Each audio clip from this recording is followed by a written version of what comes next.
कभी सोचा है कि सरकारें और वैज्ञानिक हमसे क्या छिपा रहे हैं?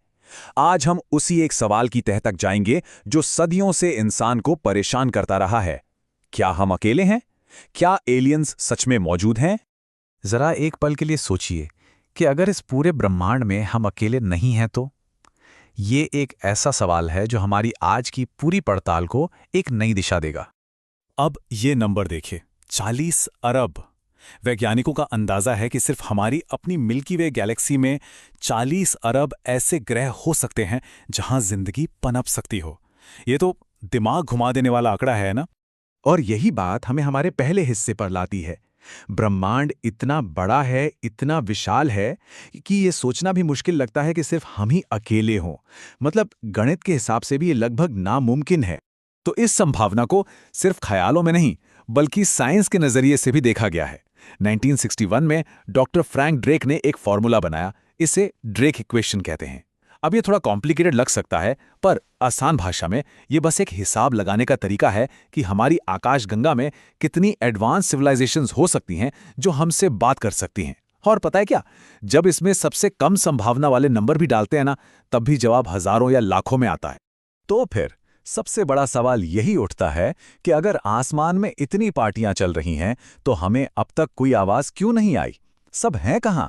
और इसी सवाल ने इस रहस्य को और भी गहरा कर दिया है। चलिए अब जरा ब्रह्मांड की ऊंचाइयों से उतरकर जमीन पर आते हैं और देखते हैं कि सरकारों ने इतने सालों तक कौन से राज छिपाए हैं। पिछले कुछ सालों में तो मानो जैसे सब कुछ बदल गया है। 2017 में अचानक पता चलता है कि पेंटागन का एक सीक्रेट यूएफओ प्रोग्राम था। फिर 2020 में वो खुद मानते हैं कि नेवी के जो वीडियो वायरल हुए थे वो असली हैं। और फिर 2023 में तो हद ही हो गई। एक मिलिट्री विसल ब्लोअर ने सीधे अमेरिकी कांग्रेस के सामने गवाही दे दी।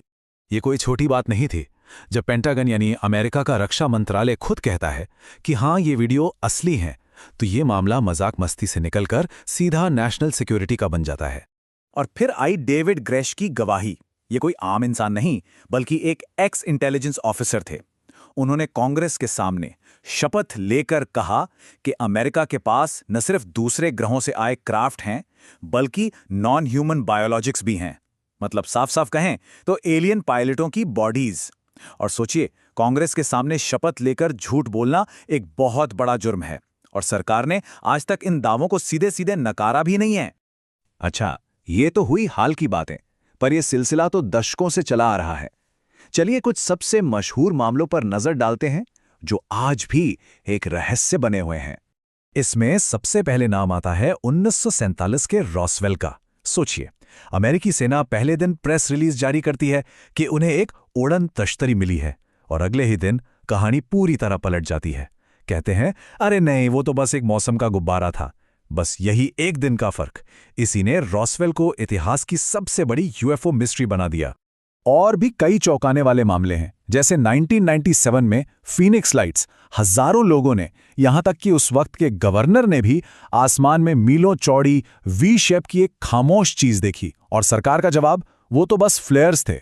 या फिर 2004 का वो मशहूर टिक टैक यूएफओ, जिसे एक टॉप नेवी पायलट ने देखा था। एक ऐसी चीज जो फिजिक्स के सारे नियम तोड़ रही थी। पलक झपकते ही 80,000 फीट से समुद्र तक आ जाती थी। इन दोनों ही मामलों में सरकारी सफाई किसी के गले नहीं उतरी। ठीक है, सरकार और साइटिंग्स की बात तो हो गई, पर साइंस इस बारे में क्या कर रहा है? क्या वैज्ञानिक भी हमारे इन पड़ोसियों को ढूंढ रहे हैं? और जवाब है हाँ। और हमें ज्यादा दूर जाने की जरूरत भी नहीं है। हमारे अपने सोलर सिस्टम में ही देखिए, मंगल ग्रह पर यह तो कंफर्म हो चुका है कि वहां कभी समंदर बहते थे। और शनि का एक चांद है एन्सेलेडस, उसकी बर्फीली सतह के नीचे एक पूरा का पूरा महासागर है जिसमें ऑर्गेनिक मॉलिक्यूल्स हैं, यानी जिंदगी के बिल्डिंग ब्लॉक्स। और फिर है ये वाओ सिग्नल। 1977 में हमारे एक रेडियो टेलीस्कोप ने अंतरिक्ष से 72 सेकंड लंबा एक बहुत ताकतवर सिग्नल पकड़ा। मतलब वो सिग्नल ऐसा था मानो किसी ने एलियन होने की टेक्स्ट बुक डेफिनेशन पढ़कर भेजा हो। पर वो आया कहां से और फिर दोबारा क्यों नहीं आया, ये आज तक एक पहेली है। ये देखिए, ये कोई मनगढ़ंत कहानी नहीं है। ये नासा के चीफ साइंटिस्ट कह रहे हैं। उनका मानना है कि अगले 10 साल के अंदर ही हमें धरती के बाहर जिंदगी होने के पक्के संकेत मिल जाएंगे। 10 साल! तो ये सब सुनकर तो लगता है कि जवाब बस मिलने ही वाला है। पर यहीं पर कहानी का सबसे बड़ा मोड़ आता है, ये महान ब्रह्मांडीय खामोशी। अगर जिंदगी की इतनी संभावना है तो फिर सब चुप क्यों है? इसी को फर्मी पैराडॉक्स कहते हैं। एक बहुत बड़े साइंटिस्ट थे, एनरिको फर्मी। उन्होंने एक दिन बस यूं ही पूछ लिया, सब लोग कहाँ हैं? मतलब एक तरफ तो हिसाब किताब कहता है कि ब्रह्मांड को सभ्यताओं से भरा होना चाहिए, और दूसरी तरफ चारों ओर बस सन्नाटा है। ये जो विरोधाभास है, यही है फर्मी पैराडॉक्स। तो इस खामोशी की क्या वजह हो सकती है? मोटे तौर पर 3 थ्योरीज हैं। पहली, द ग्रेट फिल्टर। ये थोड़ी डरावनी है। ये कहती है कि इंटेलिजेंट लाइफ इतनी दुर्लभ है कि वो किसी से संपर्क करने से पहले ही खुद को खत्म कर लेती है। दूसरी, चिड़ियाघर वाली थ्योरी। मतलब वो हैं, वो हमें देख भी रहे हैं, पर जानबूझकर हमसे छिप रहे हैं। शायद वो सोचते हैं कि हमसे मिलना खतरनाक हो सकता है। और तीसरी, कि हम सही तरीके से सुन ही नहीं रहे। मतलब वो बात तो कर रहे हैं, पर उनकी टेक्नोलॉजी इतनी एडवांस्ड है कि हम उसे समझ ही नहीं पा रहे। जैसे एक चींटी इंटरनेट को नहीं समझ सकती। तो क्या एलियंस हैं? सच तो यह है कि पक्के तौर पर हम आज भी नहीं जानते, लेकिन गणित, सरकारी खुलासे और वैज्ञानिक खोज सब एक ही तरफ इशारा कर रहे हैं। तो अगली बार जब रात को आसमान की तरफ देखें, तो बस एक बार ये जरूर सोचिएगा कि क्या पता कोई वहां ऊपर से हमारी तरफ भी देख रहा हो।